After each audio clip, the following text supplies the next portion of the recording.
presencia. Amén. Tal como la alabanza nos decía, ¿a dónde iremos? ¿Dónde nos esconderemos de la presencia de nuestro Dios? Amén. Dios está en todo lugar, es omnipresente. Amén. Es omnisciente y omnipotente. Todo lo sabe. Amén. Y todo lo puede. ¿Dónde iremos? No hay lugar. Amén. Pero por ende damos gracias al Señor. Hermanos, les saludamos en el nombre de Jesús. Saludamos a nuestro pastor Luciano Gómez de Paraguay, si no me equivoco, o de Uruguay. De Uruguay. También a nuestra hermana Laura Sáez de Semillero. Dios bendiga a mi hermana Laura, bendiga a toda su familia, bendiga a toda la familia Sáez, a todos los hermanos de allá del lugar de Semillero, que conocemos hace mucho tiempo ya. Y también a nuestro hermano Manuel Cárdenas, Dios le bendiga, hermano Manuel, el Señor Jesús le bendiga grandemente, bendiga su vida espiritual cada día. Gracias por estar en la sintonía de nuestro programa Conversando las Escrituras. Muy de mañana, ¿verdad? Los días lunes, martes, jueves y sábado estamos muy temprano para escudriñar las Escrituras, seguir capítulo a capítulo, poder enseñar lo que la palabra del Señor habla. Amén. Hoy nos enfrentamos al último capítulo de Juan, capítulo 21. Hoy día en muchos lugares hay culto. Hoy día nos juntamos allá en Renca, en el lugar de La Quebrada, en Renca, eh, para estar junto con los hermanos, siguiendo también el estudio del libro de Eclesiastés. Ya casi concluyendo ya ese estudio. Ahí con la ayuda del Señor estaremos en el lugar de La Quebrada. Amén. Si usted tiene donde congregarse, congréguese, busque a Dios. Es tiempo de buscar a Dios. Los tiempos, hermanos, avanzan raudamente. La venida de Cristo se acerca a pasos agigantados. Amén. Lo ideal, hermanos, es estar, yo digo siempre, con el pasaporte en la mano. Presto, ¿cierto?, al llamado de Dios. Ese llamado que aguardamos y esperamos, como dice el apóstol, la esperanza bienaventurada y la manifestación gloriosa de nuestro gran Dios, Señor y Salvador Jesucristo. ¿Mm? Bien, capítulo 21, hermanos amados, ya Jesús resucitó, está en estos 40 días presentándose, ¿cierto?, a sus discípulos, hablándoles ya, dándoles las últimas instrucciones. Viene el ascenso, ¿cierto?, del Señor al cielo. Y luego, bueno, en el libro de los Hechos nos encontraremos también con el derramamiento del Espíritu Santo, o sea, de la venida del Señor a la iglesia por medio de su Espíritu, derramándose, ¿cierto?, en la iglesia, dentro. Amén. Ya no iba a estar con ellos, sino iba a estar en ellos. Y lo iba a acompañar, como dice la misma palabra, hasta el fin de los siglos. No os dejaré huérfanos, es la promesa, estaré con vosotros hasta el fin de los siglos. Amén. Y ese Espíritu Santo es el que nos ha acompañado hasta aquí, nos ha guiado, ¿verdad? Nos ha enseñado, nos ha fortalecido, ¿verdad? Y damos gracias a Dios por ello, por habernos dejado su Espíritu y por habernos, hermanos, dejado también su palabra. Como dice el apóstol Pedro, la palabra profética más segura. Hay muchos que, bueno, según los estudiosos, eh, dicen que aquí la escritura hay muchos errores. También hay, según escuchaba el otro día un pastor, más de 2000 palabras equívocas, erróneas. eh, Textos apócrifos que fueron escritos por hombres, pero están aquí, estamos hablando de textos. Pero en el canon bíblico, de acuerdo a los entendidos, hermanos estudiosos, se dejaron 66 libros, ¿verdad? 27 en el Antiguo Testamento, 39 en el Nuevo Testamento. Esto para información suya. Eh, pero yo en lo personal, hermano, no veo error, ¿verdad? No veo error doctrinal. Quizás en las traducciones se quedó una palabra, no sé, pero eso no quiere decir, hermanos, para que usted no se desanime, que esto está mal. Amén. Yo no me atrevo a decir eso. Yo estoy dando a conocer lo que muchos hoy día también están dando a conocer. Y esto puede producir un efecto múltiple.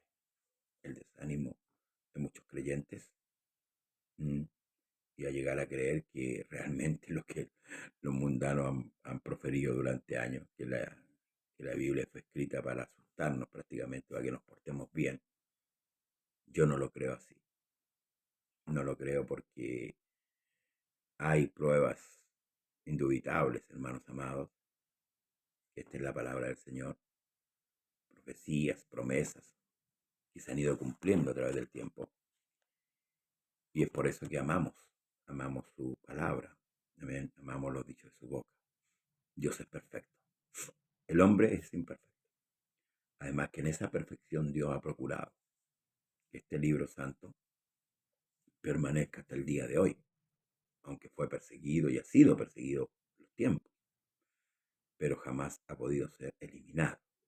Así que tenga usted la certeza, tenga usted la convicción, hermanos, que está delante de un libro que fue inspirado por Dios.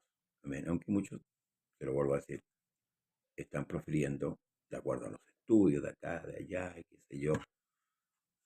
Me gustaría saber cuáles son todos esos textos equívocos, erróneos, ¿verdad? Que ellos hablan, porque si es así, deberían darlo a conocer. Además que ellos asientan sus enseñanzas en la misma escritura. O sea, yo no asentaría mi enseñanza en algo que está erróneo, de partida.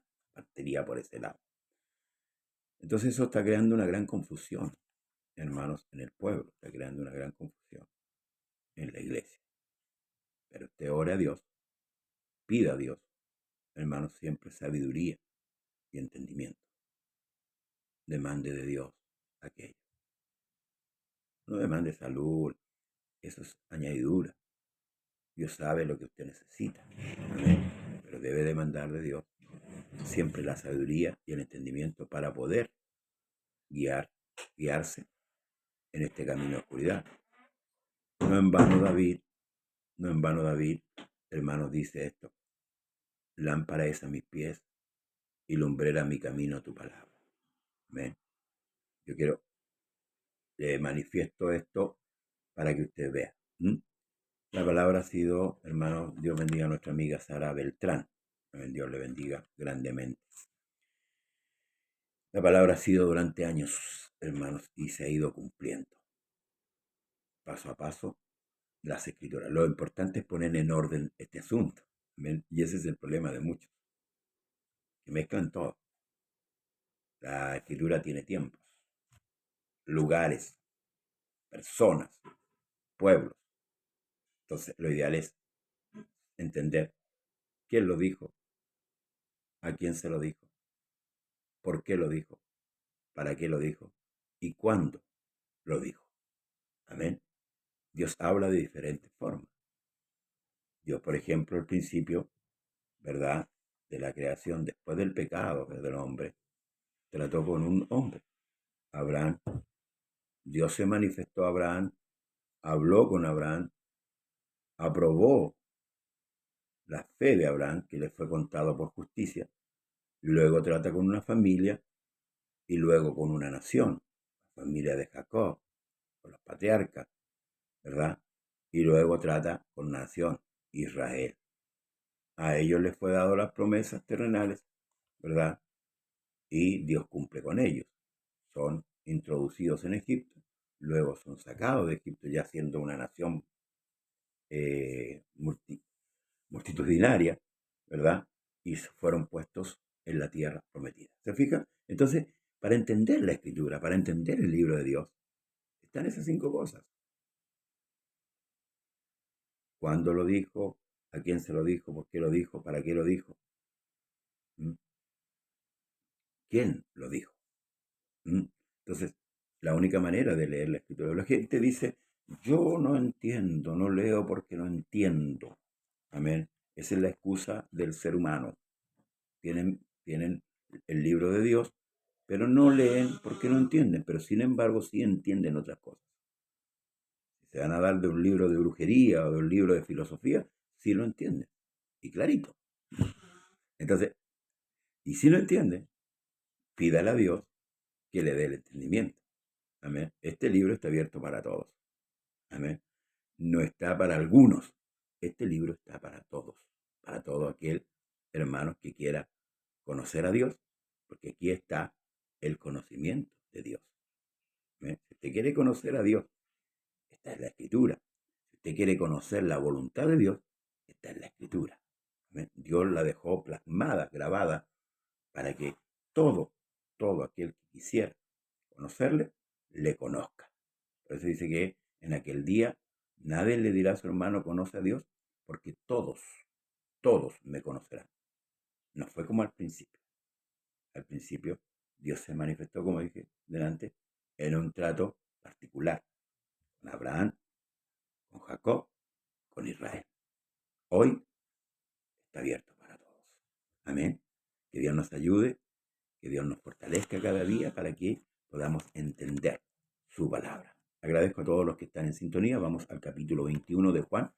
Tome sus escrituras, abra el libro de Juan y nos vamos, arrancamos, ¿cierto?, en la enseñanza del día de hoy. Juan capítulo 21 dice, después de esto Jesús se manifestó otra vez a sus discípulos junto al mar de Tiberia.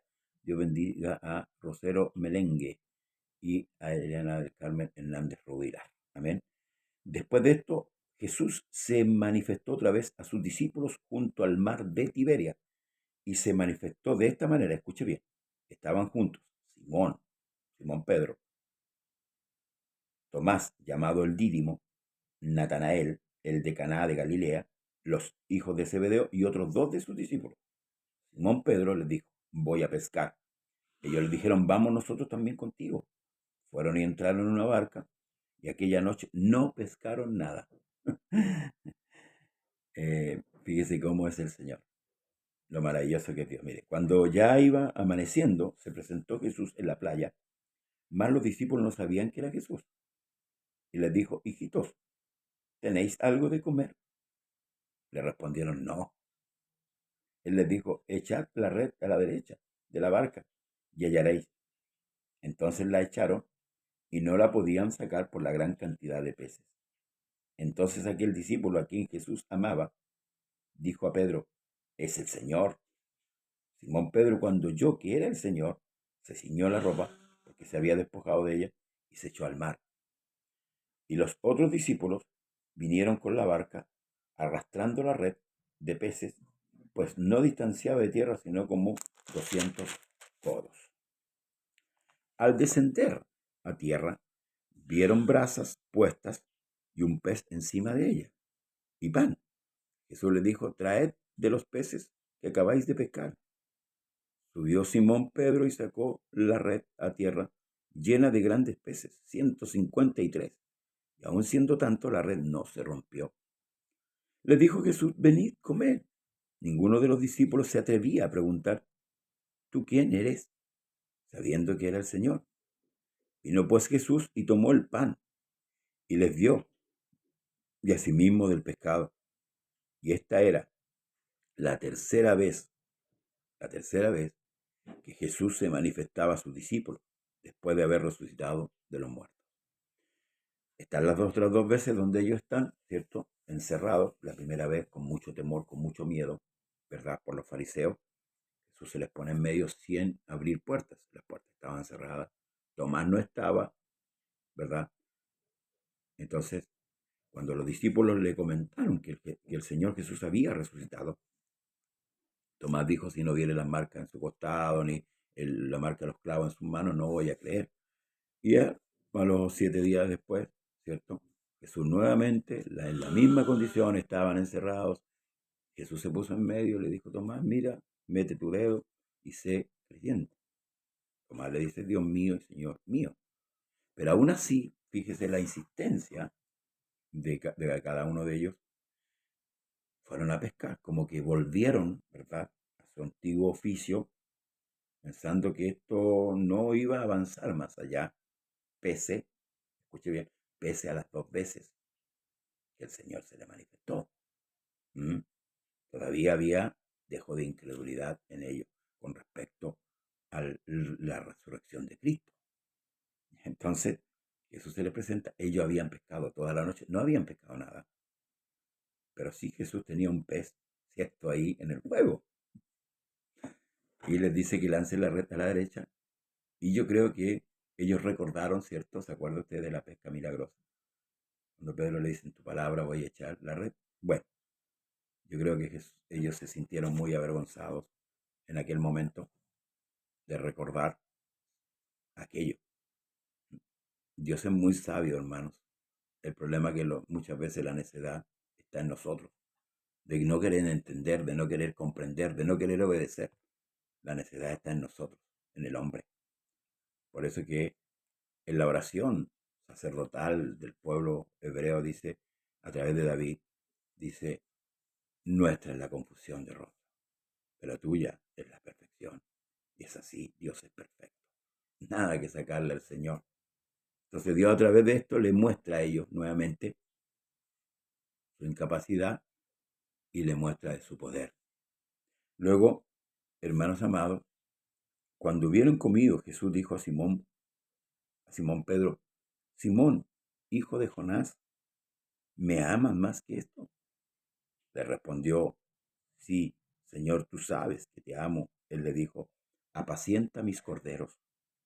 Volvió a decir la segunda vez, Simón, hijo de Jonás, ¿me amas? Pedro le respondió, sí, Señor, tú sabes que te amo. Le dijo, pastorea mis ovejas. Le dijo la tercera vez, Simón, hijo de Jonás, ¿me amas?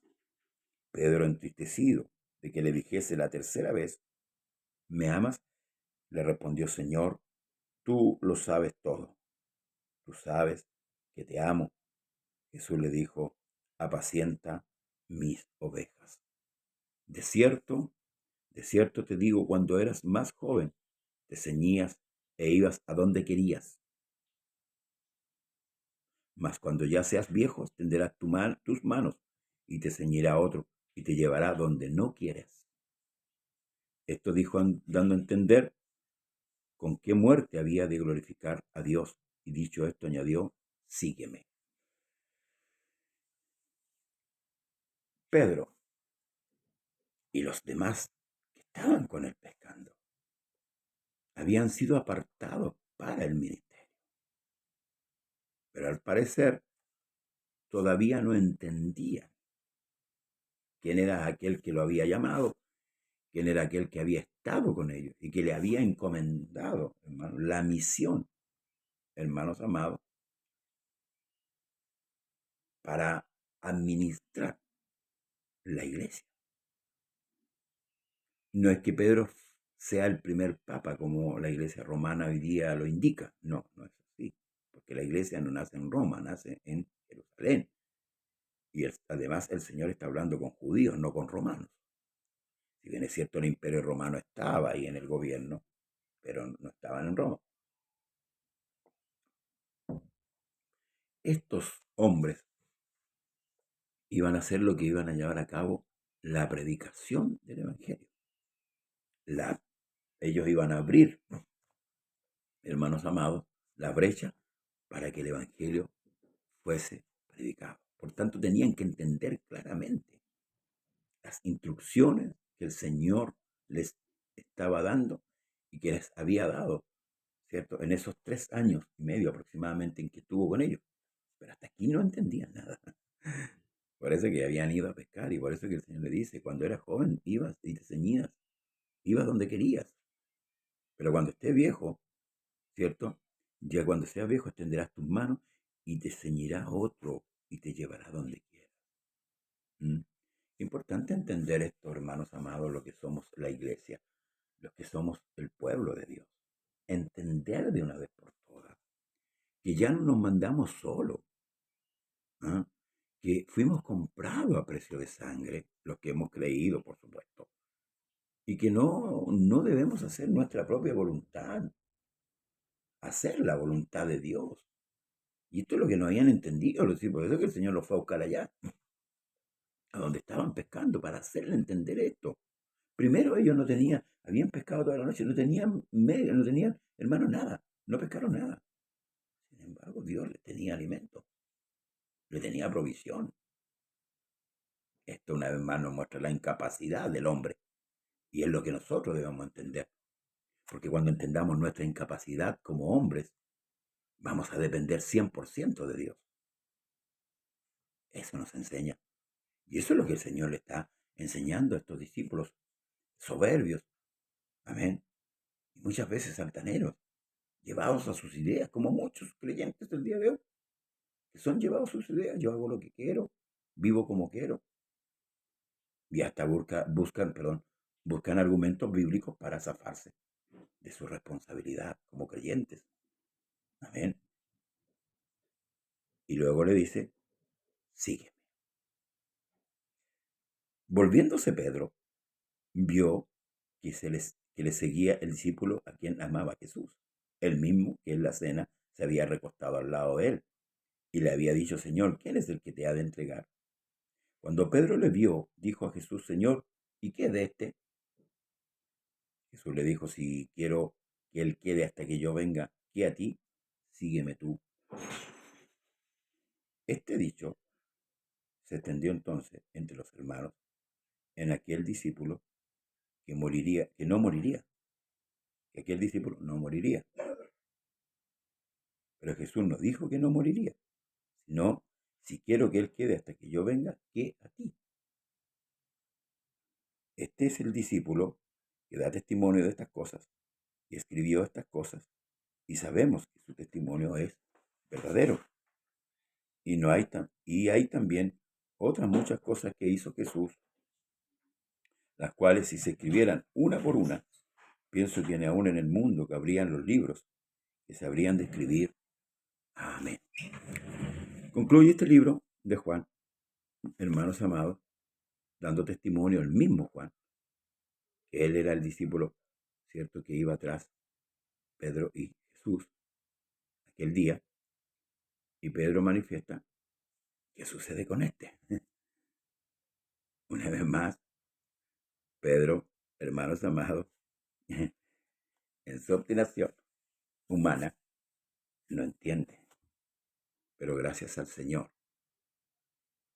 que después de venido el Espíritu Santo, Pedro entendió el propósito de su llamamiento, el propósito del Evangelio, el propósito de la muerte y de la resurrección de Cristo, el por qué. Quiera Dios que usted pueda entender, amigo, hermano, esta situación. Y aquellos que no vienen, o aquellos que no entienden todavía, Dios le otorgue entendimiento para poder entender el propósito de su hermano amado venida. Jesús viene a esta tierra, en resumen, a pagar el pecado de toda la humanidad. Es por eso que murió, ¿cierto? Pero también resucitó. Cristo muere y resucita. Porque tal como dice el libro de Romanos, escribe el apóstol Pablo, que él, hermanos amados,